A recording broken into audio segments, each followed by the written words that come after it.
आज प्रथम मी डॉक्टर विजयजी बेडेकर यांचे आभार मानतो, त्यांच्या संस्थेचे आभार मानतो, कारण आकाशातील रहस्य सांगण्यासाठी, तुमच्याबरोबर गप्पा मारण्यासाठी मला त्याने इथे निमंत्रित केलं, त्याबद्दल धन्यवाद सर.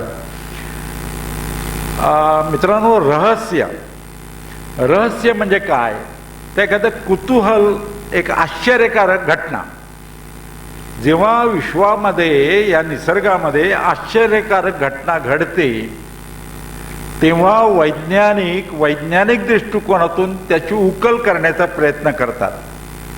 पण त्यापूर्वी ती जादू वाटते लोकांना, आश्चर्य वाटतं, हे असं कसं झालं, रहस्य वाटतं. पण रहस्याची उकल केल्यानंतर ते नियमाप्रमाणे निसर्गाचे नियम शोधून काढतात आणि त्याच्यानंतर लक्षात येतं की निसर्गामध्ये नियमांमुळे हे घडतंय. हा खरा वैज्ञानिक दृष्टिकोन. आपण जीवनामध्ये पण वागताना की असं वागलं पाहिजे, प्रत्येक गोष्टीचा कार्यकारण भाव समजून घ्यायला पाहिजे. साधी गोष्ट आहे, लहान मुलं प्रश्न विचारतात की उजव्या सोंडेचा गणपती कडक असतो का, उजव्या सोंडेचा गणपती वाईट असतो का, गणपतीची सोंड डावीकडे का असते. साधा प्रश्न आहे, रहस्यमय. पण वैज्ञानिक दृष्टिकोनातून कार्यकारण भाव शोधून काढला की लक्षात येतं, डाव्या हातात मोदक असतो, उजवा हात गणपतीचा आशीर्वाद देतो, म्हणून सोंड डावीकडे असते. गणपतीने थोडा वेळ सोंड उजवीकडे केले तरी कडक नाही. खरं म्हणजे देव कडक नाहीच, माणसं कडक असतात, देव कडक नसतो. देव हा कृपाळूच असतो. जर कडक असेल तर देव नव्हे. दुसरी गोष्ट महत्वाची, देव म्हणजे काय? साधा प्रश्न. वैज्ञानिक दृष्टिकोनातून कार्यकारण भाव लक्षात घेऊन जेव्हा लहान मुलं प्रश्न विचारतात त्यांना बरोबर उत्तर द्यावं लागतं, नाही तर गुगलवर सर्च करत असतात. म्हणून पालकांची जबाबदारी आहे. तर ते रहस्य, देव म्हणजे काय? आईला मुलगा नातू म्हणजे आजीला नातू विचारतो. देव म्हणजे चैतन्य. निसर्गामध्ये चैतन्य जे आहे, म्हणजे मुंगी चालते, शिरडली तर काय निघून गेलं? चैतन्य. आपण त्याला आत्मा म्हणतो. काय ते चैतन्य म्हणजे ईश्वर. आणि तो चराचरात आहे, तो मूर्तीमध्ये नाहीये. मग मूर्ती काय आहे? तर मूर्ती यासाठी आहे की हे चैतन्य सर्वांना दिसत नाही, अनुभवाला येत नाही, म्हणून ते मूर्तीमध्ये ते मानलं जातं. हे अशा पद्धतीनं पटवून द्यायला पाहिजे. आज मी तुम्हाला प्रथम व्याख्यान नाहीये, हे संवाद आहे. त्या संवादामध्ये आकाशातील 10 रहस्य सांगणार आहे आणि विज्ञानानं त्याची उकल केल्यानंतर त्याचं वैज्ञानिक तथ्य काय, त्याचे नियम काय ते सांगणार आहे, त्या घटना सांगणार आहे. तेव्हा हा आज 4 वाजल्यापासून 5:30 वाजेपर्यंत कार्यक्रम आहे आणि शेवटचे अर्धा तास मी एक तुम्हाला व्हिडिओ दाखवणार आहे, अर्ध्या तासाचा फिल्म दाखवणार आहे की ठाण्याला जराड नावाचे कलेक्टर होते. त्यांनी आदिवासी मुलांना खगोलशास्त्राची गोडी लागावी म्हणून मला ते फिल्म तयार करायला सांगितली, ती केली आणि ती तुम्हाला दाखवणार आहे. त्याच्यात सगळं A to Z पर्यंत खगोलशास्त्र लहान मुलाला समजेल अशा भाषेमध्ये सांगितलेलं आहे. तर असा कार्यक्रम आहे. आणि एक प्लस, हल्ली प्लस देण्याची पद्धत आहे, दुकानात सुद्धा काहीतरी प्लस देतात. नेहमी मॉडर्न युगामध्ये ही वस्तू तुम्ही मागितलेली प्लस हे एक्स्ट्रा. तर प्लस देणारे रात्री आकाश दर्शन लेझर पॉइंट दाखवणार आहे.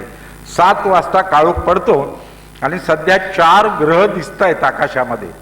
आपण पाहतो मोबाईलवरून सगळे बातम्या येत असतात. ते 4 ग्रह, त्यापैकी शनी, शुक्र, गुरु आणि मंगळ हे 4 ग्रह साध्या डोळ्यांनी दिसतात. युरेनस आणि नेपच्यून दिसत नाही, ते आपल्याला काही दाखवता येणार नाही आज. पण हे 4 ग्रह साध्या डोळ्यांनी दिसतात, ते मी दाखवणार आहे. आज तुम्ही बघा आणि उद्या, परवा, एरवा ह्या महिनाभर 4 ग्रह आकाशात दिसणार आहे. त्या ग्रहांची ओळख करून घ्या. दुसरा एक गैरसमज आहे खगोलशास्त्राविषयी, तो म्हणजे आपलं जीवन ग्रहांवरती अवलंबून असतं का? सामान्य माणसाचा प्रश्न आहे. मी नक्की सांगतो, ग्रहांवरती अवलंबून असतं. पण आकाशातील ग्रहांवर नव्हे तर माणसाच्या मनातील ग्रह. कुठले ग्रह?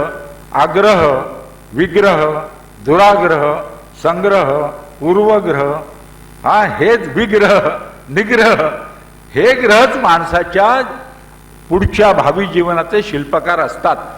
99.9% माणूस आपल्या जीवनाचा शिल्पकार असतो.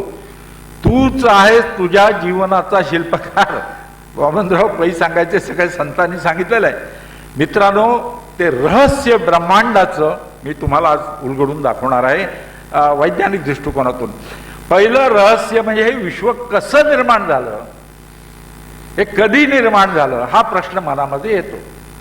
हे सगळी पृथ्वी, हे गावं, हे नक्षत्र, हे तारे, ही माणसं, हे प्राणी, हे पशुपक्षी कशासाठी, कसे निर्माण झाले, कधीपासून हे विश्व निर्माण झालं? शास्त्रज्ञांनी शोधून काढलं. 13.7 अब्ज वर्षांपूर्वी विश्व निर्माण झालं. 13.7 अब्ज. आता अब्ज म्हणजे संख्या किती? शून्य. तुम्ही लहानपणी शिकलेल्या शाळेमध्ये शून्य वाढवत जायचं.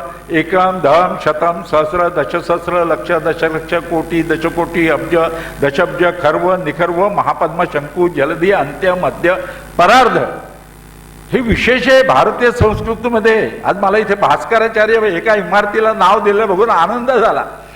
ग्रह लागवकार गणेश दैवत यांचं नाव बघून आनंद झाला. हे शास्त्रज्ञ भास्कराचार्य, शून्याचा शोध जगाला भारतानं दिलाय, शून्य शोधून काढलेलं आहे. लक्ष इन्फिनिटी हा भास्कराचार्यांच्या काळामध्ये इन्फिनिटी माहीत होती. आपण कमी नाही होत. तो पहिला शास्त्रज्ञांनी शोधून काढलं. 13.7 अब्ज वर्षांपूर्वी विश्व निर्माण झालं. आणि त्यातून काय निर्माण झालं तर 3 गोष्टी निर्माण झाल्या. पहिली गोष्ट म्हणजे पोकळी निर्माण झाली, स्पेस. दुसरी गोष्ट म्हणजे मॅटर निर्माण झालं, वस्तू. आणि तिसरी गोष्ट म्हणजे टाइम सुरू झाला. आता आपण जो टाइम बघतो, टाइम हा तिथपासून सुरू झाला. 13.7 अब्ज वर्ष. टाइम वरती खरं म्हणजे 1 तास बोलायला पाहिजे. खरं सांगू का, टाइमची किंमतच आपल्याला कळलेली नाही. गेलेला टाइम परत मिळत नाही, परत येत नाही. आयुष्यामध्ये 10 रुपये गेले, 20 रुपये मिळवता येतील. टाइमचं कर्ज काढता येत नाही, टाइम साठवता येत नाही, एकाचा टाइम दुसऱ्याला देता येत नाही. किती सांगू टाइम बद्दल, पण टाइमचं महत्वच आपल्याला माहित नाही. म्हणून मला सांगायचं आहे 13.7 अब्ज वर्षांपूर्वी हा टाइम सुरू झाला. आणि महत्वाची गोष्ट, विश्व किती मोठं आहे. आत्ता आपण कुठे आहोत? आता या नानासाहेब फडणवीस सभागृहामध्ये एका खुर्चीवर बसलेलो. ही खुर्ची कुठे आहे? ते या गावामध्ये. या गाव कुठे आहे? आपल्या तालुक्यात आहे. या विश्वामध्ये हा तालुका कुठे आहे? या जिल्ह्यामध्ये. जिल्हा या विश्वामध्ये कुठे आहे? आपल्या महाराष्ट्रात आहे. महाराष्ट्र आपल्या जिल्ह्यात कुठे आहे? आपल्या विश्वामध्ये कुठे आहे? तर भारत देशात आहे. भारत देश या विश्वामध्ये कुठे आहे? पुन्हा प्रश्न केला तर भारत देश आशिया खंडावरती आहे. पुन्हा प्रश्न केला आशिया खंड या विश्वामध्ये कुठे आहे? तर आशिया खंड आपल्या पृथ्वीवरती आहे. पुन्हा प्रश्न केला पृथ्वी या विश्वामध्ये कुठे आहे? तर पृथ्वी आपल्या सूर्यमालेमध्ये आहे. सूर्यमालेमध्ये सूर्यानंतर पहिला ग्रह बुध, नंतर शुक्र, नंतर पृथ्वी, नंतर मंगळ, नंतर गुरु, नंतर शनी, नंतर युरेनस, नेपच्यून. ही सूर्यमाला या विश्वामध्ये कुठे? पुन्हा प्रश्न केला सूर्यमाला आपल्या आकाशगंगेमध्ये, जिथे अब्जावधी सूर्यमाला आहेत. अब्जावधी सूर्यमालाला असलेली आकाशगंगा कुठे विश्वामध्ये? पुन्हा प्रश्न केला तर ती अशा ठिकाणी आहे जिथे अब्जावधी आकाशगंगा आहेत. Billions of galaxies are there in the universe. अब्जावधी आकाशगंगा, त्याच्यामध्ये आपली एक आकाशगंगा, त्याच्यामध्ये आपली सूर्यमाला, त्याच्यामध्ये 3 नंबरचा ग्रह पृथ्वी, त्याच्यावरती आशिया खंड, त्याच्यामध्ये भारत देश, त्याच्यामध्ये महाराष्ट्र, त्याच्यामध्ये आपला जिल्हा, तालुका, गाव. आणि एवढीशी या खुर्चीवरती आपण बसलो. नगण्य आहोत. म्हणजे वाळूचे लक्षावधी तुकडे केले, तो तुकडा मोठा असेल तरी पण माणसं काय मोठं समजतात स्वतः. 4 पैसे मिळाले तर श्रीमंत समजतात. थोडंसं ज्ञान यायला झालं की ज्ञानी खरं सांगू का, विश्वाच्या दृष्टीनं आपण नगण्य उगाच काही गोष्टी मनाला लावून घेतो. म्हणजे मी कोकणातला म्हणून सांगतो, दोन सख्खे भाऊ एका झाडासाठी भांडतात, कोर्ट करतात, कचेऱ्या करतात आणि ते झाड तिथे तर दोघेही मरून जातात. आपल्या घरामध्ये आपल्या पणजोबांच्या वडिलांचं काय आहे का? पणजोबांच्या वडिलांचं काही, पणजोबांचंच नाही, आजोबांचं पण नाही, वडिलांचं पण वस्तू नसते. तसंच आपलं होत असतं. आपल्याला नावं पण माहिती नाही मागच्या पिढ्यांची, तसंच आपलं होणार आहे. पण माझं एसटीतल्या सीटवरून मारामारी करतात, पैशावरून मारामारी करतात. आश्चर्य वाटतं. खरं सांगू का, खगोलशास्त्र शिकलं, हे आश्चर्य रहस्य समजून घेतलं, ते लक्षात येतं की आपलं जीवन नगण्य आहे. कशाला भांडायचं, कशाला क्रोध करायचा. म्हणून महत्वाचं ही अंतर किती आहेत. आता तुम्ही चंद्र बघितलेला असेल, नाही मी सर्वांनी चंद्र बघितला असेल. चंद्र किती दूर आहे इथून, बा चिपळूण किती दूर आहे सांगता येईल, मुंबई किती दूर आहे किलोमीटर मध्ये सांगता येईल, दिल्ली किती दूर आहे किलोमीटर मध्ये सांगता येईल. पण आकाशातली अंतर किती आहेत विश्वामधली, आकाशातलं. आता चंद्र बघतो हा 3,84,000 किलोमीटर अंतरावरती, 3,84,000 किलोमीटर. आणि तो दरवर्षी 3.8 सेंटीमीटरनी दूर जातोय. शास्त्रज्ञांनी शोधून काढलं. कशामुळे? ही भरती ओटी येते समुद्राला ना, टायडल फोर्सेस, याच्यामुळे चंद्र दूर जातोय दरवर्षी 3.8 सेंटीमीटरनी, आणि तो परत कधी जवळ येणार नाही. काय विश्व काय चाललंय. चंद्र 3,84,000, सूर्य किती दूर आहे? 15 कोटी किलोमीटर. 15 कोटी किलोमीटर. सूर्यावरून प्रकाश किरण निघाला की पृथ्वीवर यायला त्याला 8.5 मिनिटं लागतात. 8.5 मिनिटं. हे अंतर किलोमीटर मध्ये सांगणं कठीण आहे, म्हणून प्रकाश वर्षात सांगतात. प्रकाश वर्ष म्हणजे काय? Light year. लाईट इयर म्हणजे काय? प्रकाश किरण एका वर्षात किती अंतर जाईल तेवढ्या अंतराला म्हणतात प्रकाश वर्ष. प्रकाशाचा वेग किती? 3 लक्ष किलोमीटर एका सेकंदाला. बघा, एका सेकंदाला 3 लक्ष किलोमीटर. या वेगानं वर्षभरात प्रकाश किती दूर जाईल तेवढ्या अंतराला म्हणतात 1 लाईट इयर. गणित करता येईल तुम्हाला की 3 लक्ष गुणिले 60 गुणिले 60 गुणिले 24 गुणिले 365 केलं की किलोमीटर मध्ये अंतर येईल 1 प्रकाश वर्ष. सूर्य 8.5 प्रकाश मिनिट दूर आहे. मित्र तारा सर्वात जवळचा 4 प्रकाश वर्ष अंतरावरती, 4 लाईट इयर. व्याध तारा आज रात्री दाखवेन तुम्हाला. व्याध तारा तो 9 प्रकाश वर्ष अंतरावरती, 9 लाईट इयर्स. म्हणजे तो तारा आज रात्री बघू, आपल्या डोळ्यात किरण येईल, तो 9 वर्षापूर्वी तिथून निघालेला आहे. 9 वर्षापूर्वी. रोहिणी तारका आज रात्री दिसेल आपल्याला, 68 प्रकाश वर्ष अंतरावरती, 68 लाईट इयर्स. म्हणजे 68 वर्षाच्या ग्रस्थांनी जर बघितलं तर त्यांच्या जन्माच्या वेळी त्या ताऱ्यापासून निघालेलं किरण आज डोळ्यात येईल. एवढे दूर. काही तारे तर 1500 प्रकाश वर्षांतरावरती आहेत, 1500 लाईट इयर्स. साध्या डोळ्याने दिसतात. आपला सूर्य छोटा आहे म्हणून तो जवळ 8.5 प्रकाश मिनिटं अंतरावर आला तर आपल्याला प्रॉब्लेम नाही, एनर्जी मिळते. मित्रांनो, इतकी अंतर आहेत. अँड्रोमेडा गॅलेक्सी जवळची, सर्वात आपल्या गॅलेक्सीला जवळची गॅलेक्सी 25 लक्ष प्रकाश वर्ष अंतरावरती आहे. तुमच्या इथून दिसेल या गावातून, कारण इकडे अंधार, सुंदर अंधार दिसतो. अंधाराला सुद्धा आम्ही लोक सुंदर म्हणतो. का? तर असा सुंदर अंधार मुंबईला दिसत नाही. शहरामध्ये तारेच दिसत नाही. सुंदर अंधार.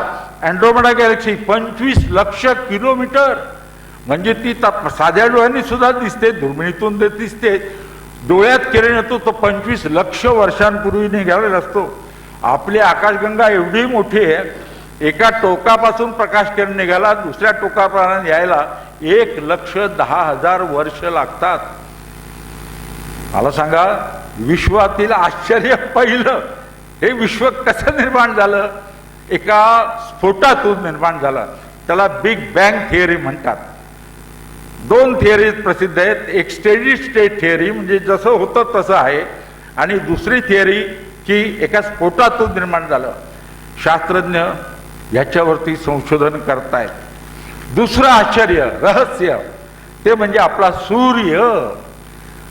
प्रत्येक धर्मामध्ये सूर्य हा देव मानलेला आहे, बऱ्याच धर्मांमध्ये. का तर सूर्य आहे म्हणून आपलं जीवन आहे.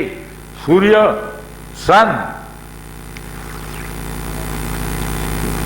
सूर्य जन्माला कधी आला, जन्मतारीख, वर्ष 5 अब्ज वर्षांपूर्वी सूर्य निर्माण झाला. 5 अब्ज. आणि सूर्य का चकतो, का प्रकाश देतो? रहस्य शास्त्रज्ञांनी शोधून काढलं. सूर्यावरती हायड्रोजन आहे, त्याचं हिलियम मध्ये रूपांतर होतं. लक्षात घ्या, हायड्रोजनचं हिलियम मध्ये रूपांतर होतं, म्हणून आपल्याला उष्णता ऊर्जा मिळते. आपलं जसं गॅस सिलेंडर मधला गॅस कधी संपेल, मग गृहिणींना माहिती असतं, अंदाज आहे बा आता महिना आला, आता गॅस संपेल. लक्षात घ्या, सूर्यावरचं हायड्रोजन कधी संपेल, शास्त्रज्ञांनी गणित मांडलं. अजून 5 अब्ज वर्ष सूर्यावरचं हायड्रोजन पुरू शकेल. आणि मग माय गॉड, मग काय होईल? मग सूर्य मरून जाणार आहे. मग सूर्य मरणार आहे. पण चिंता करू नका, 5 अब्ज वर्ष आहेत. काय हल्ली बातम्या अशा येतात ना, एक ऍस्ट्रॉइड पृथ्वीवर झडकणार आहे. कधी? 2032 मध्ये. आहे की नाही? बातमी येते, तुम्ही वाचली असेल गुगलवरती, आपल्याला फेसबुकवरती दिसते. 2032 साली एक दगड आदळणार. मी सांगणार आहे त्याबद्दल. भीती 5 अब्ज वर्ष नको. सूर्याचं आयुष्य ठीक आहे, त्याच्या अगोदरच पृथ्वीवरचे सगळे लोक दुसऱ्या सूर्याच्या ग्रहावरती राहायला गेलेले असतील. आता इथली गावातले लोक मुंबईला जातात की नाही? मुंबईचे अमेरिकेला जातात. तशी पृथ्वीवरचे सगळे लोक दुसऱ्या सूर्याच्या ग्रहावरती राहायला गेलेले नक्की असतील. शास्त्रज्ञ सांगतात चिंता करू नका. आणि म्हणूनच आता सूर्य जो आहे ना, त्याच्यावरती एका सेकंदाला किती हायड्रोजन संपतो सांगतो. एका सेकंदाला 63 कोटी टन 63 कोटी टन हायड्रोजनचं हिलियम मध्ये रूपांतर होतं. म्हणजे विचार करा, म्हणजे यज्ञकुंड धगधगत आहे सूर्यावरचं हायड्रोजनचं, आणि हेलियम मध्ये रूपांतर होत आहे. तो स्वतःभोवती फिरतो 24 दिवस 16 तास एक प्रदक्षिणा करतो. पण वायुरूप आहे, सगळी प्रदक्षिणा एकदम होत नाही. मधल्या भागाची वेगळ्या वेळी, वरच्या भागाची एकदा वेळी, असं होत आहे. आकाशगंगेच्या केंद्राभोवती सूर्याला एक प्रदक्षिणा करतो. सूर्य सुद्धा आपल्या कुटुंबाला बरोबर घेऊन आकाशगंगेच्या मध्याभोवती फिरतोय. एका प्रदक्षिणेला 25 कोटी वर्ष लागतात. म्हणजे आपण पण त्या प्रदक्षिणेत आहोत, लक्षात घ्या. कारण सगळे ग्रह आहेत आणि सूर्य आकाशगंगेच्या मध्याभोवती प्रदक्षिणा करतोय. 25 कोटी वर्ष. वेग किती आहे? 275 किलोमीटर पर सेकंद. एका सेकंदाला 275 किलोमीटर. शास्त्रज्ञ हे रहस्य शोधून काढतात. विज्ञानासारखा आनंद आहे. गेले 60 वर्ष मी खगोल अभ्यासक आहे. अभ्यास करतोय, छंद आहे. तुम्हाला मुद्दाम सांगतो, तुम्ही तरुण आहात, आत्ता छंद जोपासा कुठलाही. कारण पुढचं आपलं जे आयुष्य असेल ना, अनेक प्रॉब्लेम्स असतात. प्रॉब्लेम्स असणार आहेत, वाढणार आहेत. त्याला फेस करायचं असेल तर मनस्वास्थ्य पाहिजे. तुम्ही तरुण आहात, तुम्हाला सांगतो आत्तापासून एखादा छंद जोपासा. एखादा तरी छंद पाहिजे माणसाला. कारण प्रोफेशन मध्ये फ्रस्ट्रेशन येण्याची शक्यता असते. कधी कधी नैराश्य येतं, माणूस चिडतो, काही तर आत्महत्याच करतात. बघतोय आपण पेपरमध्ये बातम्या. नट असो, नटी असो, म्हणजे महाराज असो, आता एका महाराजाने आत्महत्या केली. अध्यात्म शिकवणारे इतरांना आत्महत्या करतात. असं जर करायचं असेल तर खगोलशास्त्राचा अभ्यास करायला पाहिजे. हे मी वयाच्या 83व्या वर्षी सांगतोय तुम्हाला. तुम्ही तरुण आहात. 60 वर्ष गेले मी खगोलशास्त्राचा अभ्यास करतोय. सोपं आहे. आकाश उघडं पुस्तक आहे. इतर पुस्तकं अभ्यासाचे म्हणजे उघडावी लागतात. आकाश फ्री आहे, पैसे द्यावे लागत नाहीत. आणि आपण प्रवासात जाताना पुस्तक आठवणीनं बॅगेत घालावं लागतं. आकाश इथे जाऊ तिथे येत असतं बरोबर. पुस्तकं वाचायला प्रकाश लागतो, आकाश तर काळोखातच वाचायचं असतं. किती फायदे आहेत म्हणून सांगू. आज आकाश दर्शनाला, अभ्यासाला सुरुवात करा. हे मी मुद्दाम सांगतोय कारण हा छंद जोपासल्यामुळे माझं आयुष्य आनंदित झालं. इतरांच्या जीवनात मी आनंद निर्माण करतो. दुर्बिणीतून जेव्हा दाखवतो तेव्हा मुद्दाम सांगतो आहे. हे चंद्र आपल्याला माहिती आहे, आपल्या पृथ्वीला एकच चंद्र आहे. आता या विश्वामध्ये सूर्यमालेमध्ये प्रत्येक ग्रहाला चंद्र सुद्धा विलक्षण आहेत. बघा, बुधाला चंद्र नाही, शुक्र ग्रहाला चंद्र नाही, पृथ्वीला एकच अपत्य चंद्र. पण मंगळाला 2 चंद्र दिले. आम्ही पंचांग करतो, गेले 52-53 वर्ष मी पंचांग करतोय. आमचा एक चंद्र आहे, त्याचं पंचांग असतं. पण मंगळावर गेले पंचांग करते तो 2 पंचांग करावं लागतील, कारण 2 चंद्राची 2 पंचांग. गुरुग्रहाला आज मी रात्री दाखवणार आहे 95 चंद्र आहेत, 95. इथे टेलिस्कोप असती ना, दुर्बीण आणली असती ना, 4 चंद्र दिसले असते. 4 चंद्र. तुमच्यापैकी किती लोकांनी दुर्बिणीतून बघितलंय? जरा हात वर करा. टेलिस्कोप मधून बघितलेले आकाश. अरे वा, आहे तिथे. हात खाली करा. अभिनंदन तुमचं. आकाश दुर्बिणीतून काय सांगतो, शनीची वलय दिसतात, गुरुचे 4 चंद्र दिसतात. आणि एका रात्रीत जेव्हा आकाश बघतो ना, एकदा 2 बाजूला चंद्र असतात, 2 दुसऱ्या बाजूला 2 गुरुच्या, कधी एका बाजूला 3, कधी एक एका बाजूला. मस्त दिसतात. 95 चंद्रापैकी 4 चंद्र दुर्बिणीतून गुरुचे दिसतात. शनीला किती चंद्र आहेत? 146. 146 चंद्र आहेत आणि वलय आहेत शनीला. युरेनस 28 चंद्र आहेत. नेपच्यूनला 16 चंद्र आहेत. हे रहस्य आहे, वैज्ञानिकांनी शोधून काढलेला रहस्य. आता ते वैज्ञानिक सत्य आहे, रहस्य राहिलेलं नाही. चला आता आपण आपल्या चंद्रावर जाऊया. हा चंद्र तुम्ही बघता. पहिलं चंद्रावर पाऊल कुणी टाकलं सांगता येईल कुणाला? जरा हात वर करा, मी बक्षीस देणार आहे. बघूया कुणी टाकलं चंद्रावर पाऊल, सांगा जोरात. नील आर्मस्ट्रॉंग. शाबास, अभिनंदन तुमचं. बक्षीस घेऊन जा नंतर. चंद्रावर दुसरं पाऊल कुणी टाकलं? नाव सांगा पटकन. नाव माहिती आहेत का? अरे वा, कोण आहे सांगा जोरात. जरा मोठ्याने आवाजात सांगा. मला सगळ्या इकडे या, सगळ्यांना ऐकू दे. सगळ्यांना काय सांगितलं? कुणी नाही, मला ऐकायला येत नाही. चंद्रावर दुसरं पाऊल नील आर्मस्ट्रॉंगनीच टाकलं. त्याला 2 पाय होते. ऑल्ड्रिन. मी विचारलं असतं, बसा खाली, चंद्रावर दुसरा माणूस कोण उतरला, तर नाव ऑल्ड्रिन बरोबर असतं. मी विचारलं चंद्रावर दुसरं पाऊल कोणाचं पडलं, नील आर्मस्ट्रॉंगचंच पडलं. तो काय लंगडी घालून उभा नव्हता. हे ऑल्ड्रिन, तू आता पाऊल टाक. आहे की नाही गंमत? हे विशेष आहे, गंमत आहे. मला वाटतं प्रश्न विचारायला पाहिजे.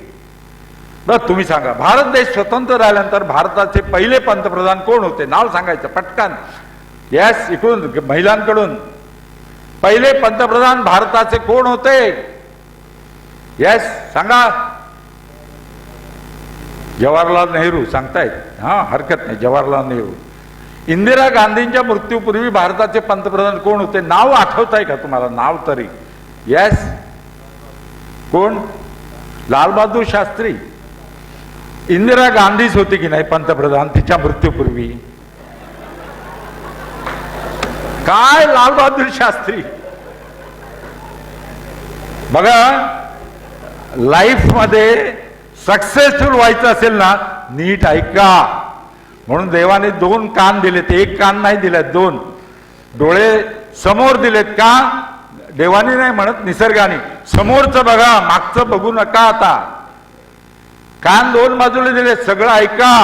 डोळे बंद करता येतात वाईट दृश्य दिसलं तर, पण कान बंद करता येत नाही. सगळं ऐका. अहो साधं, मी काल परवा शाळेत लेक्चर होतं, त्यानं विचारलं नारायणच्या आईला 2 मुलगे आहेत, एका मुलाचं नाव राम आहे समजा, तर दुसऱ्या मुलाचं नाव काय असेल? तर एका मुलीनं उत्तर दिलं राम आहे ना, मग लक्ष्मण असेल. पुन्हा प्रश्न केला, नारायणच्या आईला 2 मुलगे होते, मग तो मुलगा म्हणाला नारायण. हा, ऐकून घेत नाही. खरं म्हणजे रात्रभर रहस्य सांगावी लागतील, आज आपण आता चंद्रावर जाऊया 5 मिनिटं. आता पृथ्वीवर गुरुत्वाकर्षण आहे. हा, इथे काही वस्तू टाकली तर खाली पडते. चंद्रावर गेलो तर गुरुत्वाकर्षण 1/6 आहे. इथे 60 किलो वजन असेल ना माणसाचं, 60 किलो, चंद्रावर गेलं तर 10 किलो भरेल, फक्त 10 किलो.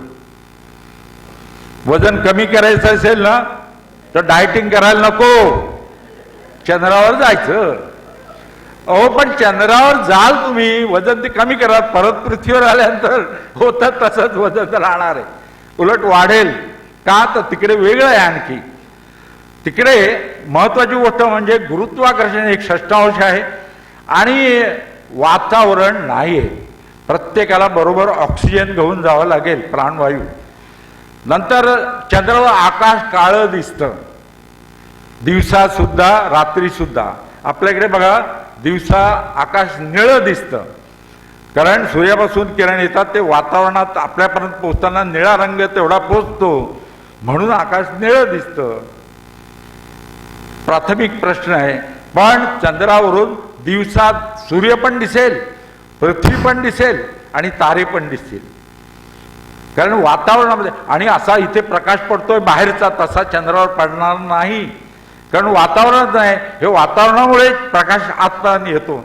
आणि चंद्रावरून पृथ्वी चौपट मोठी दिसेल, कारण पृथ्वी चंद्राच्या चौपट 4 पटीनं मोठी आहे. आणि चंद्रावरून तारका तेजस्वी दिसेल, कारण वातावरण नाही. इथून आकाश दर्शन करण्यापेक्षा चंद्रावरून आकाश दर्शन. पण प्रत्येकाने हेल्मेट घालायला पाहिजे. आता बरं आहे आपण बाहेर पडलो तर डोक्यावर दगड पडत नाही इथे, पण चंद्रावर चालायला लागलो ना, वरून दगड कधी येईल सांगता येत नाही. का तर पृथ्वी होती वातावरण आहे आणि बरेचसे दगड आकाशातून येतात, हजारो टन रोज पडतात, पण वरच्यावर जळून जातात. का?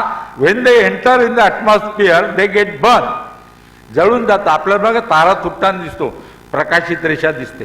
तर तसं चंद्रावर वातावरण नाही, दगड येऊन आदळतो. म्हणून बरीचशी विवरं चंद्रावरती असतात, खड्डे, ते वरून दगड पडल्यामुळे सुद्धा झालेले आहेत काही, आणि ज्वालामुखीमुळे झालेले आहेत. पृथ्वीवर जी अमावस्या असते ना, ती चंद्रावर पौर्णिमा असते. तिकडचं पंचांग वेगळं आहे, इकडेची अमावस्या, तिकडे गेलं तर पौर्णिमा. पृथ्वीवरून चंद्रग्रहण दिसलं तर सूर्यावरून ते सूर्यग्रहण दिसतं. हाय की नाही गंमत? ते विशेष आहे. पृथ्वीवरून सूर्यग्रहण जे असतं ना, ते चंद्रावरून पृथ्वी ग्रहण दिसेल, पृथ्वीला ग्रहण लागताना दिसेल. तर पृथ्वी 23.5 अंशांनी कललेली आहे, म्हणून ऋतू होतात. चंद्र 1.5 अंशांनी फक्त कललेला आहे, 1.5 अंशांनी. चंद्रावर दिवस येतो आपल्या 14 दिवसांचा आहे. म्हणून चांद्रयान गेलं, तुम्हाला माहिती आहे, 14 वर्ष त्यांनी काम केलं, 14 दिवस. नंतर सौर ऊर्जेवरती ते चालत होतं. सौर ऊर्जा संपल्यानंतर ते बंद झालं. तेव्हा आपले 14 दिवस, ते चंद्रावरचा 1 दिवस, आणि रात्र आपले 14 दिवसांची, तिकडे 14 दिवसांची रात्र.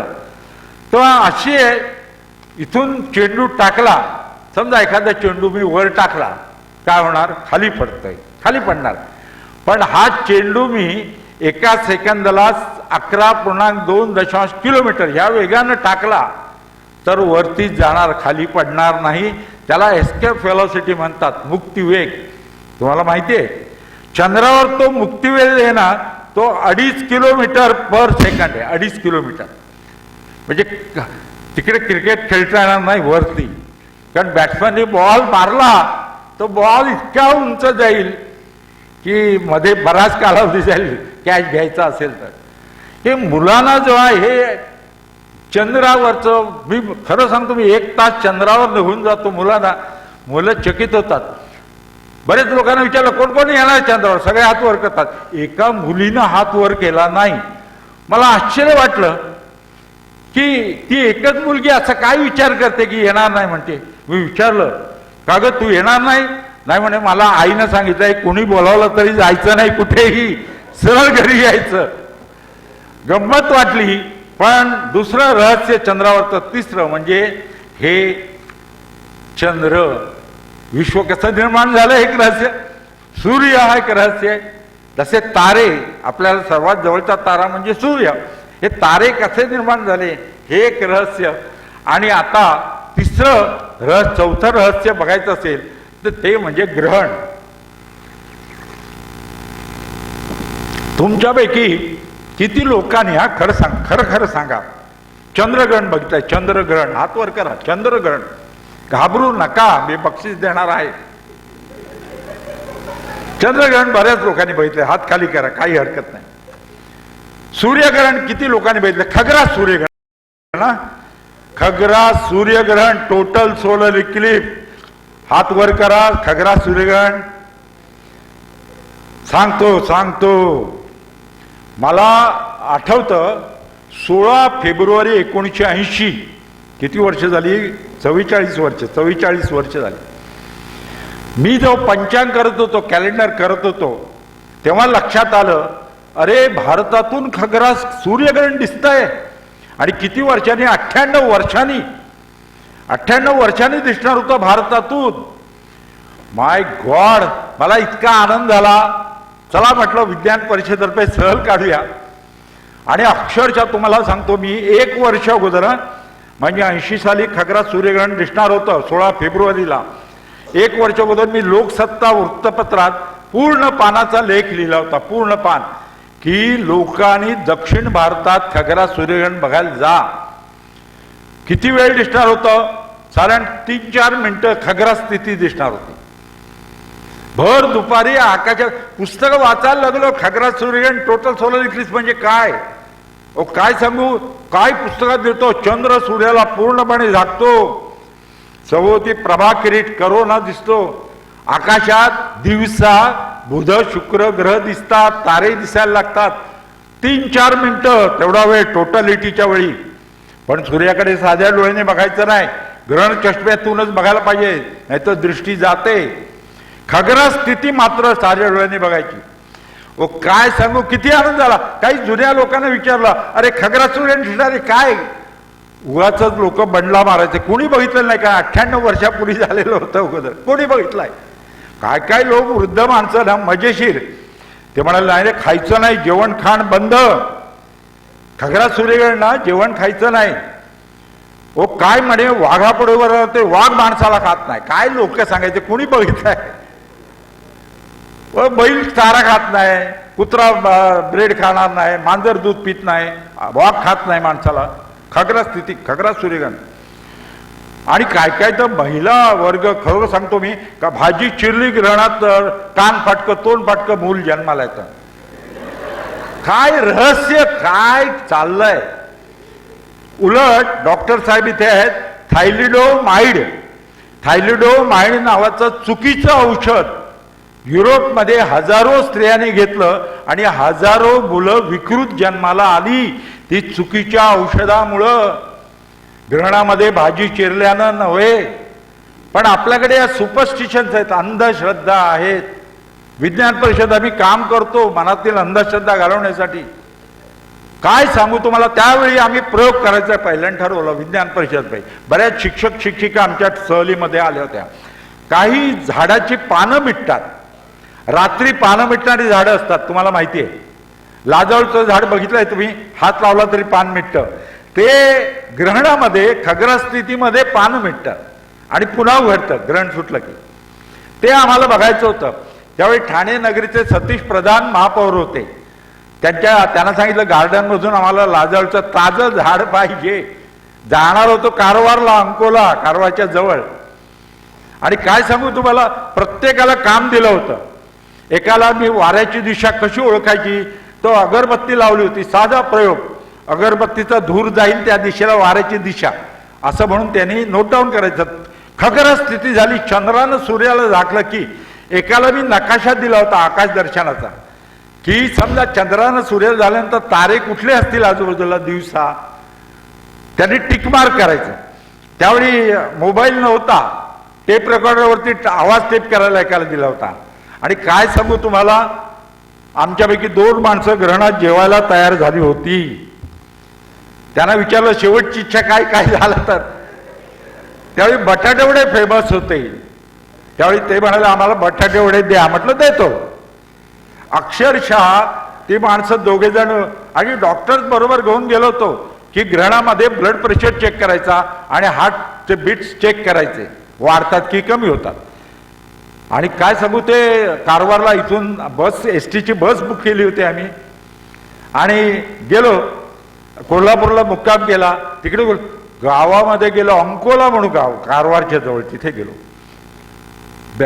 एवढ्या वर्षांनी ग्रहण पहिल्यांदाच आयुष्यात बघत होतो. संध्याकाळी 4 वाजता चंद्र सूर्याला झाकणार होता आणि अंधार पडणार होता. हे दृश्य बघायचं होतं. अगदी वाऱ्याची दिशा सगळं. ती लाजवच्या कुंडीला एवढे जपत होतो. 2 दिवसाचा प्रवास पाणी घालून घालून त्याला. आणि तिकडे टाकळ्याची झाडं होती. तुमच्याकडे टाकळ्याची झाडं असतात, ती सुद्धा पानं मिटतात. त्या टाकळ्याची झाडं शेताच्या मेरेवरती होती. आणि प्रत्येक शिक्षकाला प्रत्येकाला काम दिलं होतं, तू हे काम, तू हे काम, तू हे. आणि प्रत्येकाला सांगतो तो काम विसरू नका. कारण एखाद्या गवयाचं गाणं आवडलं, पण वन्स म्हणून म्हटलं गवई पुन्हा गाणं म्हणेल. क्रिकेटमध्ये आऊट कसा झाला पुन्हा आपल्याला मागे दाखवता येतं. पण इथे किती वन्स म्हणून म्हटलं, चंद्र पुन्हा मागे येणार नव्हता, सूर्याला दाखवायला ठराविक वर्ष जाणार होती. प्रत्येकाला काम दिलं आणि मस्त बरोबर. एक तेवढ्यात आमच्या सहलीमधला काय काय असे शंका विचारणारे लोक असतात ना. एक आला माझ्या, सोमण सर म्हटलं काय झालं. म्हणजे समजा चंद्र विसरला, आज आलाच नाही सूर्याला दाखवायला, तर काय लोक पैसे परत करणार का सहलीचे. म्हटलं बघा, तुमचा जो प्रवासाचा खर्च घेतला आहे प्रवासाचा आहे, ग्रहण फुकट दाखवतोय, ग्रहण फुकट बघायचंय. आणि अक्षरशः बरोबर 4:05 चंद्रानं सूर्याला झाकायला सुरुवात केली. प्रत्येक जणाला काम दिलं होतं. एकाला तापमापक दिला होता, टेम्परेचर किती खाली होतं, रात्री खाली जातं तसं जातं की नाही ते बघायचं होतं. सगळी कामं वाटली होती. आणि त्याच्या अगोदर एका घरात सगळं घराचे दरवाजे बंद होते, रस्त्यावर कोणी नव्हतं, शुकशुकाट. मला राहवलं नाही. एका घराच्या बाहेर उभा राहिलो, दरवाजावर आवाज केला. त्या माणसाला आतूनच विचारलं, कोण तुम्ही. तो मी म्हटलं, मी दाकरू सोमण, मुंबईतून आलोय ग्रहण बघायला, तुमच्या गावातून ग्रहण. तुम्ही आत कधी का बसला. नाही म्हणे, सरकारने रेडिओवरून सांगितलंय, टीव्ही नव्हता त्यावेळी, रेडिओवरून सांगितलंय डोळे जातील, तुम्ही सूर्याकडे बघू नका, घरातच थांबा. मग त्याला सांगितलं, अरे सकाळची वेळ होतो, सकाळी गेलो होतो गावात. मग त्याला म्हटलं, अरे बाहेर ये, मी चष्मे आणलाय तुझ्यासाठी फ्री. मग त्यांनी खिडकी ओढून बघितलं. म्हटलं 100 लोक दिसत आहेत. मग तो मनुष्य बाहेर आला आणि दरवाजा बाहेरून लावून घेतला. बायकोला सांगितलं येऊ नको, मुलांना सांगितलं. आणि भीत सूर्याकडे सकाळी बघितलं, काही झालं नाही, कारण गळ चष्म्यातून बघणं सोपं होतं. आणि अक्षरशः तो मनुष्य माणसाळला, आमच्यात आला. त्याने बायकोला बोलवलं, मुलाला बोलवलं. आणि तुम्हाला माहितीये कोकणात, तुमच्या गावात नव्हे, सांगत आहे, कोकणात एकाच्या घरात काय चाललंय शेजारी साधारण मागोवा घेतच असतो. काय चाललंय शेजारी पाजारी. मुंबईत वेळ नसतो कोणाला, इथे वेळ असतो. आणि तो मनुष्य माणसाला, आजूबाजूचे दरवाजे उघडले गेले, माणसं आली, सगळ्यांना 100 चष्मे 100 लोकांना वाटून टाकले. आणि ग्रहण. आणि त्याला विचारलं, तुझ्याकडे गाय आहे का. काय म्हणाला, काय नाही. म्हटलं गाईला चारा घालायचा आहे, गाय चारा खाते की नाही तो प्रयोग करायचा आहे. तो म्हणे नाही मी नाही देणार. म्हटलं का. म्हणे गाय दूध द्यायचं बंद झाली ग्रहणाचा परिणाम होऊन तर. मग म्हटलं बैल बांधून दे. आम्हाला काय बैल चारा खातो की नाही बघायचं होतं. काय सांगू, तो 44 वर्षापूर्वी झालेली गोष्ट मला अजून आठवते. त्यांनी बैल बांधून दिला झाडाला. त्याला 3 तास अगोदर काय खायला दिलं नाही, का तर नाही तर चारा खाणार नाही पोट भरलेलं असलं तर. मग तो झाडाला बांधून ठेवलं. आणि त्याच्याकडे एक कुत्रा होता, टॉमी त्याचं नाव, मला नाव पण अजून माहिती आहे. तो पण झाडाला बांधला.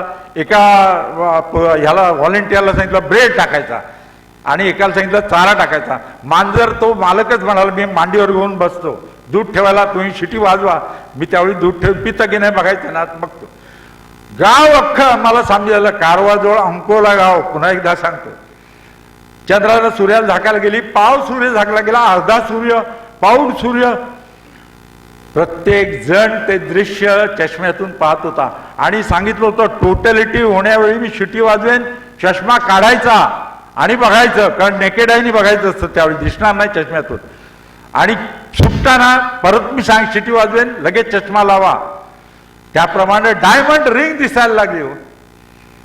डायमंड रिंग मस्त हिऱ्याच्या अंगठीसारखं दृश्य. आणि मग चंद्रानं सूर्याला पूर्णपणे झाकलं, अंधार झाला. अंधार किती झाला, घड्याळ वाजले किती बघता येतील, पण पुस्तक वाचता येणार नाही, इतका अंधार झाला.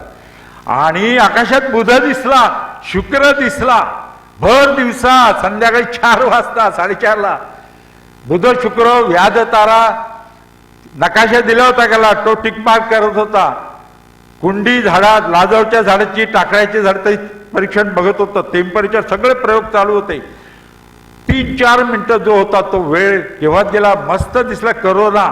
आणि त्याच्या अगोदर पांढरी चादर अंथरली होती, त्याच्यावरती शेडो पॉइंट दिसतात, छायाप्रकाश लहरी त्या दिसल्या मस्तपैकी. आणि मग ग्रहण पुन्हा सुटणार, चंद्र बाजूला होणार, पुन्हा प्रकाश किरण आला आणि शिटी वाजवली, लोकांनी चष्मे लावले, डायमंड रिंग दिसली, पुन्हा दिवस उजाला. ओ कोंबडा हरवला त्या गावात. मला टेप रेकॉर्डरवरती आवाज टेप केलेला आहे, कोंबडा हरवला. थंडी वाजायला लागली, ते 10 अंशानं तापमान खाली गेलं होतं, 10 अंशाने 10 डिग्री रेकॉर्ड. आणि काय झालं, पानं मिटली का? हो, त्या ग्रहण काळामध्ये पानं मिटली लाजवळच्या झाडाने. त्या बैलानं चारा खाल्ला, कुत्र्यानं ब्रेड खाल्ला, त्या मांजरानं दूध पण प्यालं, 2 माणसांनी वडे पण खाल्ले. डॉक्टर तपासत होते, काहीही झालेलं नाही, ती माणसं अजूनही जिवंत आहेत. पूर्वीच्या काळात रहस्य वाटायचं, समज होता की ग्रहण म्हटलं की जेवण बंद, अशुद्ध, पाणी ओतून टाकायचं. मुंबईत त्यावेळी मला आठवतं, आम्ही गिरगावला होतो, काही ग्रहणात तर नळाला पाणी यायचं आंघोळ करण्यासाठी ग्रहण सुटल्यानंतर. तुम्हाला पण काही ज्येष्ठ लोकांना आठवत असेल. पाणी ओतून टाकून पुन्हा भरायचं. तलावात काय वेगळं पाणी येतं का? त्या तलावातलं पाणी येतं. कधी कधी आश्चर्य वाटतं. आता सिंहस्थ येतो नाशिकला, गोदावरी पाण्यात डुबकी मारतात पाप घालवण्यासाठी. मी नाही सांगत आहे, याज्ञवल्क्य ऋषीने सांगितलं. याज्ञवल्क्य ऋषीचं नाव पण सांगतो. नकळत घडलेलं पाप गोदा स्नानाने जातं, नकळत घडलेली. आत्ताची पाप काय कळत घडलेली असतात की नकळत असतात? नकळत पाप म्हणजे कुठलं? चालताना मुंगी चिरडली तर ती नकळत घडलेलं पाप. आत्ताच्या भ्रष्टाचारी लोकांना बुडवून ठेवलं तरी पाप जाणार नाही, ते गोदा प्रदूषित होईल. आहे की नाही? मला मुद्दाम सांगायचंय, असं ग्रहण.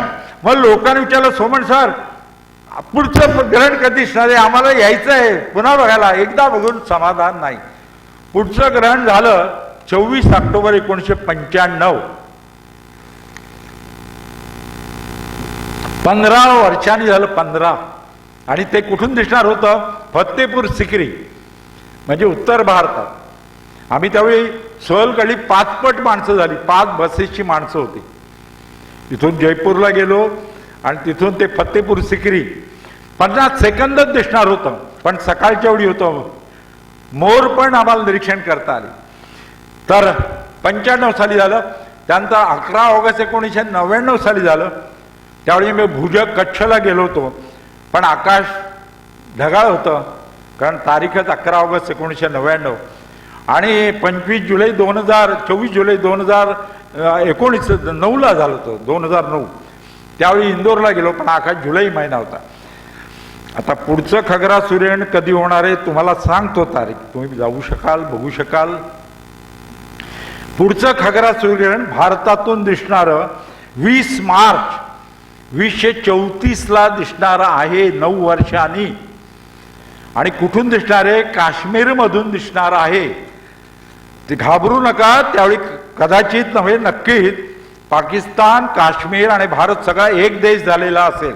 बांगलादेशांचा सगळ्यांचा एक देश झालेला असेल, 1 नेशन होऊ शकतं, झालेला असेल.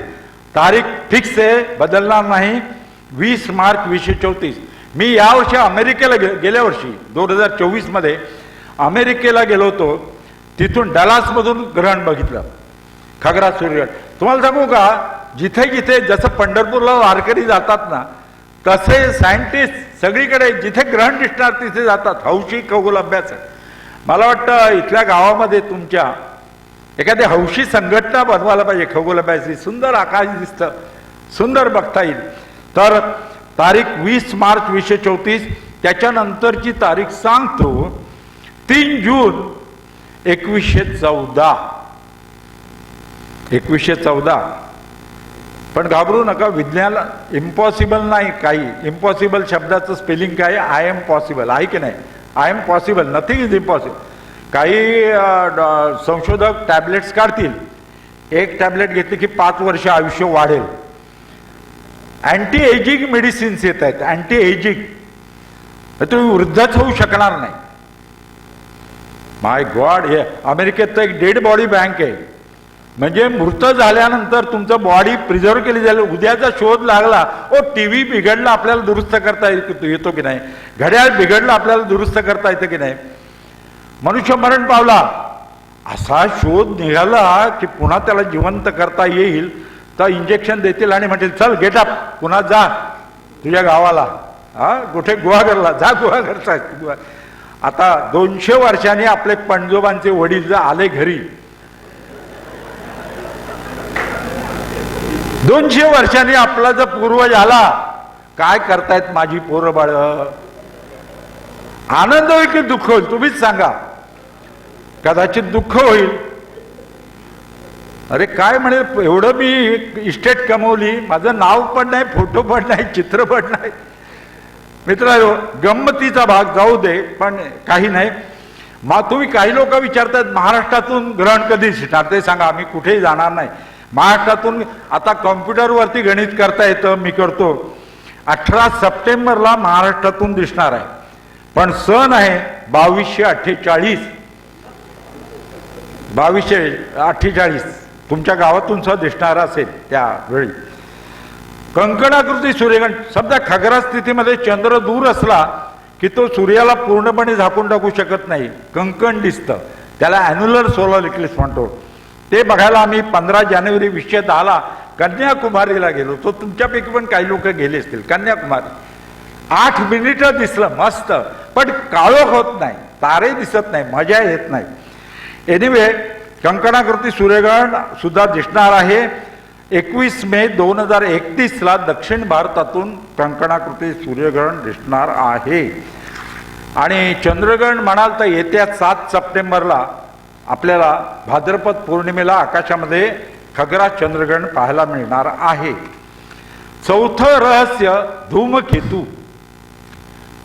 तुमच्यापैकी लहान मुलं, तुमच्या मुलांना, काही मुलांनी इथून चांगला दिसला असेल. आत्ताच एक धूमकेतू येऊन गेला, मुंबईतून एवढा दिसला नाही, पण मी आठवतं मला.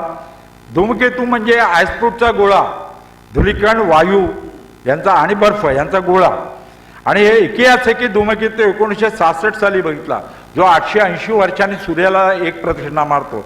बेनेटचा 1970ला बघितला, जो 1700 वर्षात सूर्याला प्रदक्षिणा मारतो. कोहटेकचा धूमकेतू 1974ला बघितला, तो 80,000 वर्षांनी सूर्याला प्रदक्षिणा मारतो. वेस्टचा धूमकेतूचा मी रोज बघत होतो, सुंदर दिसत होता. पहाटे 1976 64 लाख वर्षांनी सूर्याला प्रदक्षिणा मारतो. हेलेचा धूमकेतू 1986 तुम्ही बघितला असेल, 1986ला आला होता. दर 76 वर्षांनी दिसतो, दर 76 वर्षांनी. 1986 दिसला होता. त्यावेळी मी नॉर्वेला गेलो होतो, मिडनाईट सन बघितला. इटालीला एक वर्कशॉप होता, तो बघितला. हेलबॉब धूमकेतू आत्ता 1996ला येऊन गेला. 1997ला याकुताके धूमकेतू येऊन गेला. पण तुम्ही जर धूमकेतू शोधून काढला ना, तर तुमचं नाव धूमकेतूला देण्यात येतं. आयुष्यात अजरामर व्हायचं असेल ना, अमर, तर एकच आयुष्यात करायचं, एक नवीन धूमकेतू शोधून काढायचा. एक कॉमेट फाइंड आउट केला तर तुम्हाला दुसरा भारतीय म्हणून बक्षीस मिळेल. दुसरा भारतीय. पहिला कोण भारतीय ज्याने धूमकेतू शोधून काढलाय, त्यांचं नाव डॉक्टर बापू, डॉक्टर वेणू बापू, हे त्यांचं नाव. कौलूर ऑब्झर्वेटरीला त्यांचं नाव दिलेलं आहे. ते अमेरिकेत असताना त्यांनी एक डमी कॉमेट शोधून काढला, धूमकेतू. त्यांचं नाव देणार तर त्यांनी विचारलं तुमचं नाव देतो. ते म्हणाले माझं एकट्याचं नको, भारतीय लोक कसे असतात बघा, माझ्या असिस्टंटचं पण नाव द्या, बॉक आणि न्यूकिर्क. तर त्यांनी तिघांचे नावं दिले, डॉक्टर बापू, बॉक, न्यूकिर्क.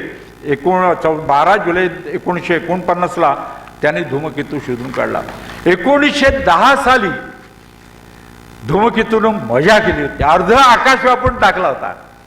खरं सांगतो मी, त्यावेळी वेळेश्वरला आलो असतो ना, तर मजा झाली. ते अर्ध आकाश त्यावेळी पृथ्वी त्याच्या शिफ्टीतून गेली होती. त्यावेळी लोकमान्य बाळ गंगाधर टिळक मंडालेच्या तुरुंगात होते. 1910 साली मंडालेच्या जेलमध्ये होते. तिथून त्यांनी तो धूमकेतू बघितला आणि म्हणाले, अरे धूमकेतू एवढा मोठा दिसतोय. त्यांनी विद्वांस नावाच्या धोंडू विद्वांस नावाच्या पुण्याच्या एका ग्रस्तांना पत्र लिहिलं. मला बघायला मिळालं केसरी कार्यालयामध्ये. त्यांनी लिहिलं होतं, धूमकेतू तर एवढा मोठा दिसतोय आणि आताच राजा, इंग्लंडचा राजा एडवर्ड मरण पावलाय. लोक म्हणतील धूमकेतू दिसल्यामुळे राजा मरण पावला. त्याच्यामध्ये काही तथ्य नाही असं लोकमान्य टिळकांनी त्या पत्रात लिहिलेलं होतं. केसरीमध्ये 1920 साली कविता छापून आली होती. 1910 साली, हे धूमकेतू तर एवढा मोठा दिसतोय, तुझ्याकडे आम्ही एवढे लहान आहेत, पुन्हा जेव्हा तू येशील तेव्हा आम्हा गतायू बघशील, असं कविता त्यांनी लिहिली होती. आणि युरोपमध्ये लोकांना भीती दाखवली होती सायंटिस्टनी की धूमकेतूमध्ये सायनोजेन नावाचा विषारी वायू आहे आणि त्यातून पृथ्वी जाणार, माणसं मरण्याची शक्यता आहे. बघा, लोकांनी पेपरला पुस्तकात लिहिलेलं आहे सगळं. 1910 सालचं युरोपमध्ये लोकांनी दरवाजे खिडक्या बंद करून घेतल्या की सायनोजेन विषारी वायू आत येऊ नये म्हणून.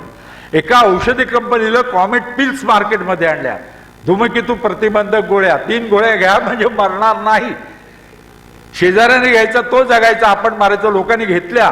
ॲस्ट्रॉनॉमीच्या पुस्तकात कॉमेट पिल्सचे चित्र आहे. बघा, इंटरेस्टिंग आहे तुमच्यापैकी. आणि हा, त्या येत्या बुधवारी आपण धूमकेतूच्या पिसाऱ्यातून जाणार अशी बातमी होती. आणि बुधवारी पिसाऱ्यातून गेलं. लोक म्हणाले आम्ही मेलो कसे नाही. सायंटिस्टने विचारलं. ते म्हणाले सायनोजेनचं प्रमाण फार कमी होतं, मारायला तेवढी ताकद त्या या वायूमध्ये नव्हती. इंटरेस्टिंग. तुम्ही तारा तुटताना बघितलाय का? तारा तुटताना किती लोकांनी बघितलाय? जरा हात वर करा. या तारा तुटताना बघितलाय? बरं, तारा तुटत नाही. आकाशामध्ये धुलीकण आहेत. when they enter in the atmosphere they get burned due to friction. घर्षणामुळं ते जळतात आणि आपल्याला प्रकाशित रेषा दिसते. आज रात्री आकाश दर्शन करताना सुद्धा काही जळताना तारे दिसतील, हे धुलीकण जळताना. पण दगड जर मोठा असेल ना तर जळत नाही, तो खाली येऊन पडतो आणि विवर तयार होतं. 52,000 वर्षापूर्वी 60 मीटर लांबीचा 20 लक्ष टन वजनाचा दगड वरून पडला आणि पृथ्वीवर, भारतात, महाराष्ट्रात पडला. कुठे? बुलढाणा जिल्ह्यामध्ये लोणार या गावी. तुमच्यापैकी किती लोक लोणारला गेलेत? लोणार, अरे वा, आहेत महिला वर्ग, अभिनंदन. 52,000 वर्षापूर्वी 60 मीटर लांबीचा 20 लक्ष टन वजनाचा दगड वरून पडला भारतात, महाराष्ट्रात, लोणारला. मी 40 वेळा गेलोय लोणारला ते बघायला. तिथे विवर तयार झालाय. तुम्ही गेलात, तुम्हाला माहिती आहे, खड्डा तयार झालाय. किती किलोमीटर? 2 किलोमीटर व्यासाचा आहे आणि 150 मीटर खोल आहे आणि आतमध्ये पाणी आहे. ते खारट पाणी आहे. आपला पाणी पितो त्याचा 7.5 pH असतो. त्या पाण्याचा pH 10.5 आहे. लाल लिटमस पेपर बुडवला ना तर तो निळा होतो. आम्ल, त्याच्यात आम्लता, आपल्याला माहिती आहे, अल्कली पाणी आहे ते, अल्कली. त्याच्यात जाताना खाली उतरायचं आहे. 150 मीटर खाली उतरायचं आहे. बाटली भरून पाणी घेऊन जा, जाताना प्या आणि येताना आतलं पाणी घेऊन या बरोबर.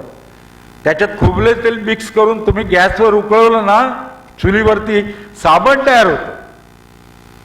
आणि जाताना होकायंत्र घेऊन जा, जाताना एक लिटमस पेपर घेऊन जा आणि मॅग्नेट घेऊन जा.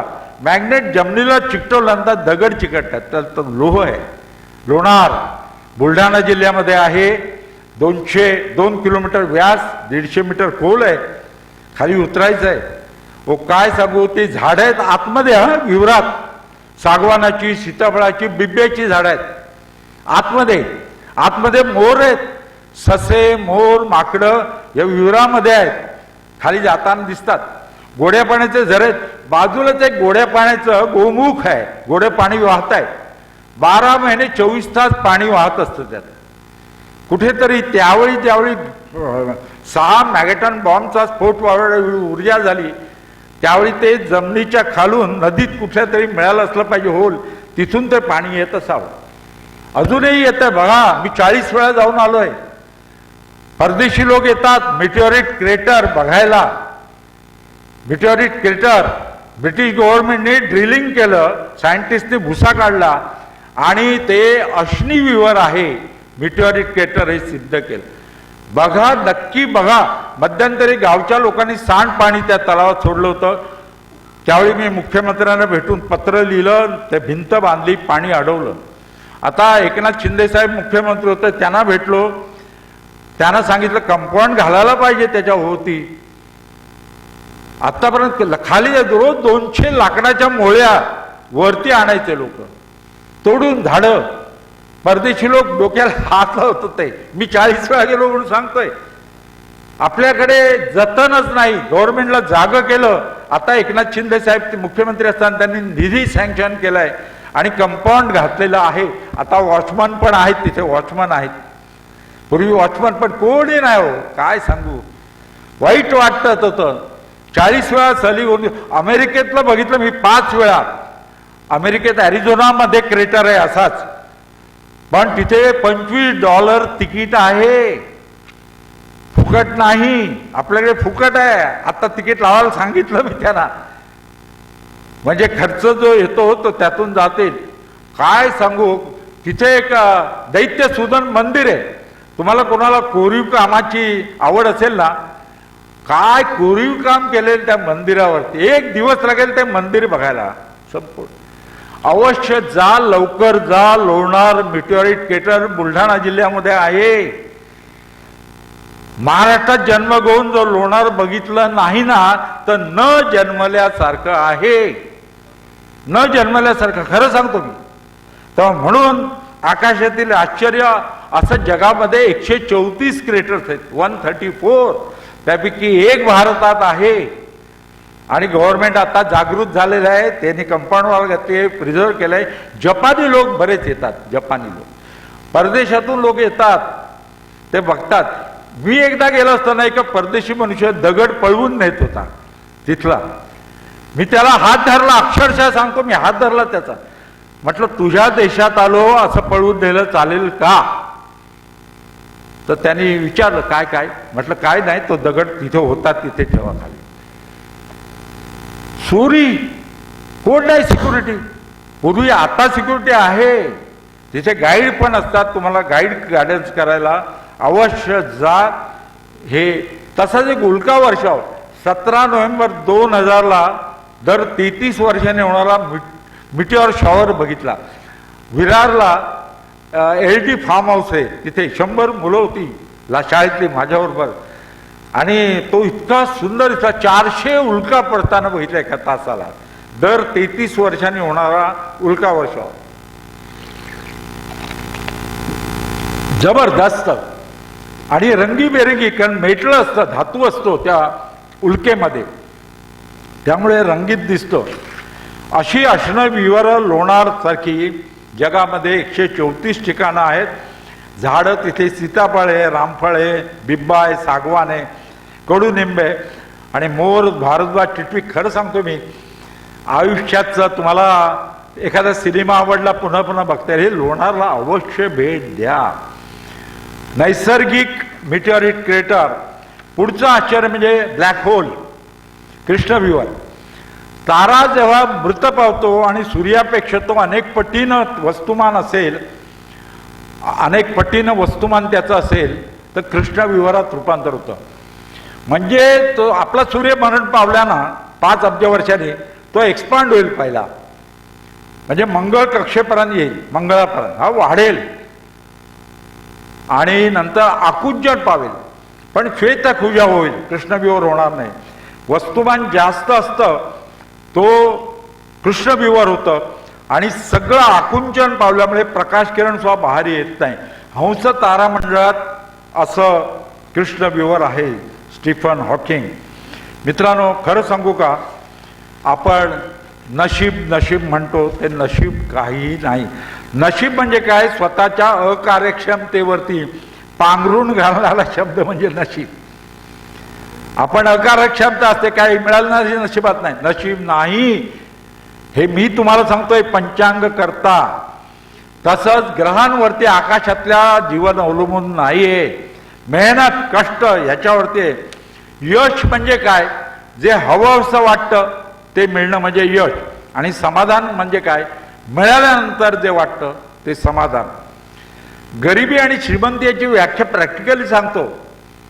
गरजेपेक्षा जास्त पैसा असेल तर ती श्रीमंती, आणि गरजेपेक्षा कमी पैसा आवक असेल तर ती गरिबी.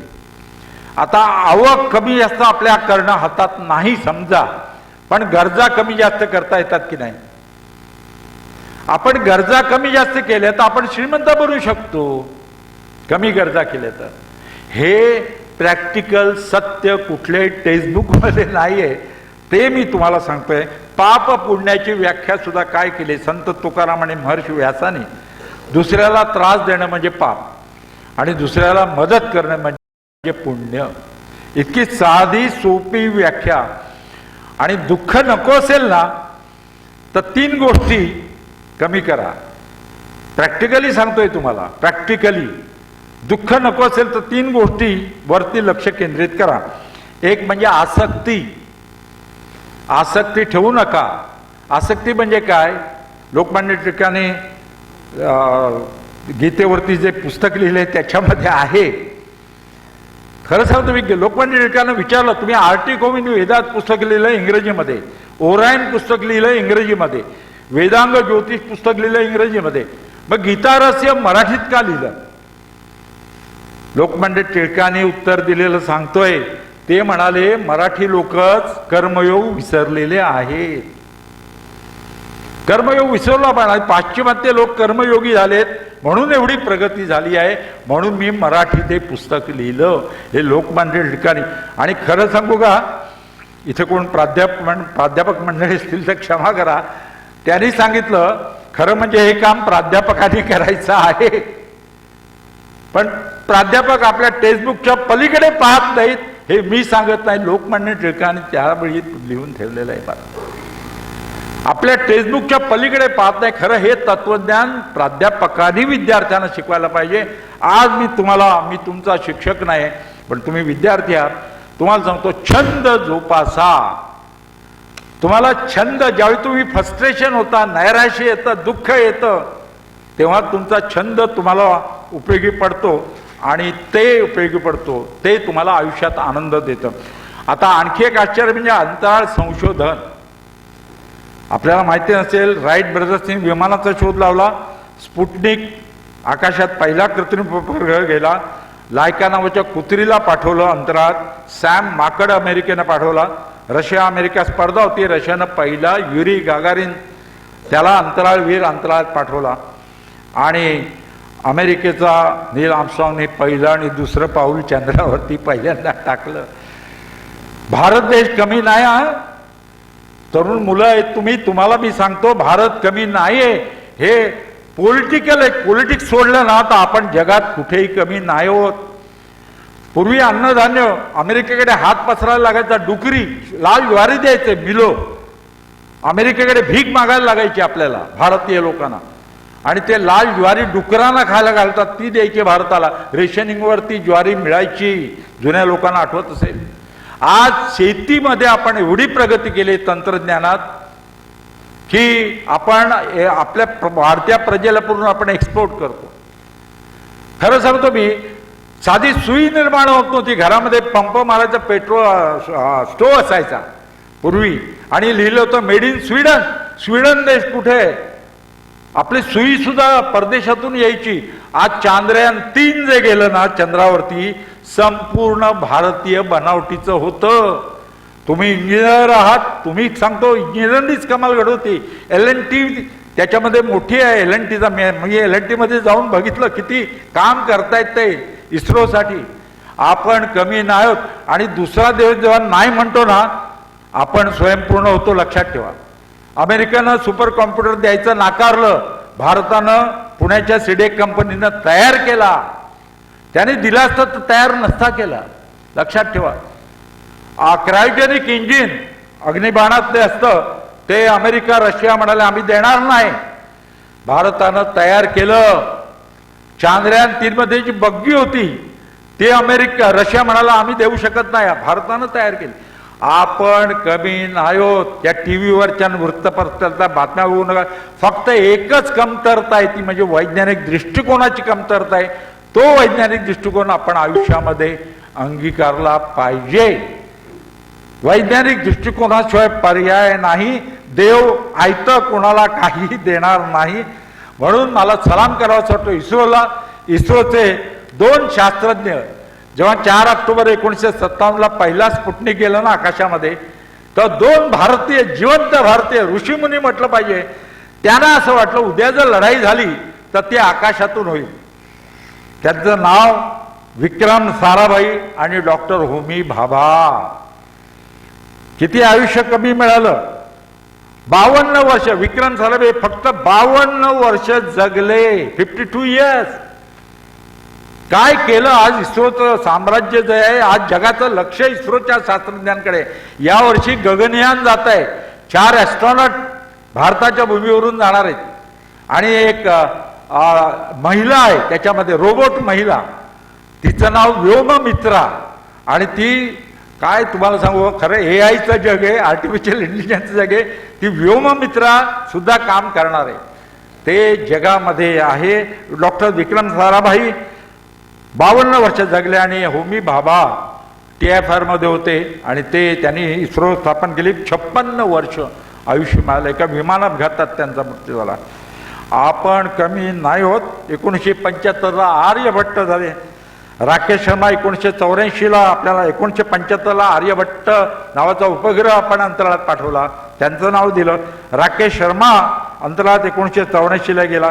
चांद्रयान 3 नंतर दक्षिण ध्रुव प्रदेशात यान उतरवणारा भारत जगात पहिला देश ठरला.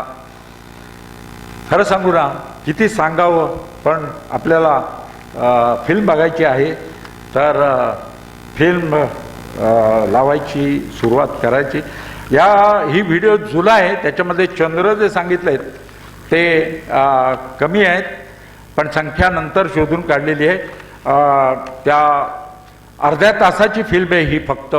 पण खरं सांगू का, विद्याप्रसारक मंडळाने सुद्धा तशी फिल्म जर काढली आणि विद्यार्थ्यांना लागली तर तुमच्यामधला सायंटिस्ट निर्माण होऊ शकतो.